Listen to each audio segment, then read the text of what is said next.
এখানে জয় পরাজয়টা বিষয় না। এখানে বিষয় হচ্ছে আমরা একটা ডেমোক্রেটিক প্রসেসকে সামনে নিয়ে আসছি।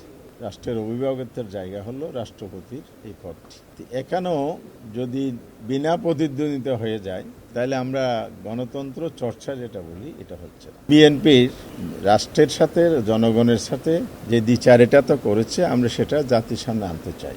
আজকে যদি গণভোটটা রায়টা যদি বাস্তবায়ন হতো, আজকে এই নির্বাচনে সঠিক গণতন্ত্রের প্রতিফলনটা ঘটত। পরশুদিনে আমরা দলীয়ভাবে যে সিদ্ধান্ত নিলাম আমরা ইলেকশনে অংশগ্রহণ করব। এখন এখানে জয় পরাজয়টা বিষয় না। এখানে বিষয় হচ্ছে আমরা একটা ডেমোক্রেটিক প্রসেসকে সামনে নিয়ে আসছি।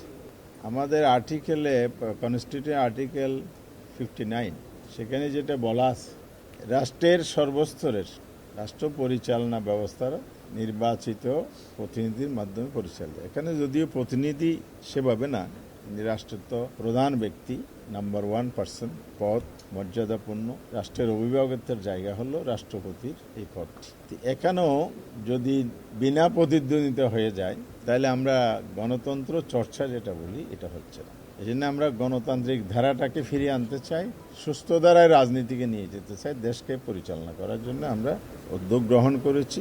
91-এ এটা সম্ভাবনার জায়গা থেকে প্রতিদ্বন্দ্বিতা হয়েছিল। এবার হয়তো বলতে পারেন যে সেই সম্ভাবনাটা তো নাই। অর্থাৎ 91-এ ভোটার সংখ্যার যে ক্যালকুলেশন, সেখানে বিএনপি ছিল, টোটাল মেজরিটি ছিল না। আমরা সমর্থন দিয়ে বিএনপিকে সেবার সরকার গঠনের সুযোগ দিয়েছিলাম। জামায়াত ইসলামের 18টি আসন, জাতীয় পার্টি ছিল 35টা আসন। আদার সব মিলিয়ে দেখা যাচ্ছে যে সে সময় যদি বিএনপির প্রার্থীর বিরুদ্ধে সবাই মিলে যদি একটা অবস্থান নিত, একথা নিশ্চিত ছিল যে সেইবার বিএনপির প্রার্থী পরাজিত হতো। তাহলে সে একটা সম্ভাবনা থেকে কিন্তু 91 একটা প্রতিদ্বন্দ্বিতার জায়গা তৈরি হয়েছিল। আপনার প্রশ্নটা ভ্যালিড। এবার তো সে সম্ভাবনা নাই। তাহলে কেনের জবাবটা হচ্ছে, এখানেও বিএনপির রাষ্ট্রের সাথে জনগণের সাথে যে দ্বিচার এটা তো করেছে, আমরা সেটা জাতির সামনে আনতে চাই। আমরা একটা জুলাই সনদ করেছি সবাই মিলে, সেটার উপর একটা আদেশ হয়েছে, সে আদেশের উপর গণভোট হয়েছে। সে গণভোটের রায়টা জনগণের রায়টা বিএনপি বাস্তবায়ন করে নাই। যদি আজকে রায় বাস্তবায়ন হতো তাহলে আর্টিকেল 70টা সংস্কারের মধ্যে চলে আসতো। এখন স্বাধীনভাবে ভোট দিতে পারবে না সংসদ সদস্যগণ যারা ভোটার। তাহলে একদিকে তাকে আপনি ভোটাধিকার দিয়েছেন, আবার তার অধিকারের উপর আপনি হস্তক্ষেপ বা নিয়ন্ত্রণ আরোপ করে গেছেন। আপনি বলছেন যে পুকুরে নামে সাঁতরাও, কিন্তু হাত পা বাঁধা। আমরা এই জায়গা থেকেই জাতিকে মুক্ত করতে চেয়েছি। সংসদ সদস্যদেরকে স্বাধীনতা, ভোটাধিকার যে নিয়ন্ত্রিত, সেই জায়গাটাকে মুক্ত করতে চেয়েছি। সবাই মিলে আমরা একমত হয়েছি। আজকে যদি গণভোটটা রায়টা যদি বাস্তবায়ন হতো, আজকে এই নির্বাচনে সঠিক গণতন্ত্রের প্রতিফলনটা ঘটত। এ রাষ্ট্রের যে ধাপে ধাপে যে বাধা, মানুষের অধিকার যে বাধাপ্রাপ্ত হচ্ছে, এটাকে আমরা উঠিয়ে দিতে চাই। এই জন্য আমরা সংস্কারের কথা বলেছি, বারবার বলে যাচ্ছি, পার্লামেন্টেও বলেছি। পার্লামেন্টের বাইরে আমরা আন্দোলন কর্মসূচির মাধ্যমে আমরা এটা সরকারকে বারবার দৃষ্টি আকর্ষণ করছি। কিন্তু কেন সরকার সেদিকে যাচ্ছে না? অনেকগুলো কারণ। এটা 1-2 ঘন্টা লাগবে কারণগুলো বিশ্লেষণ করলে।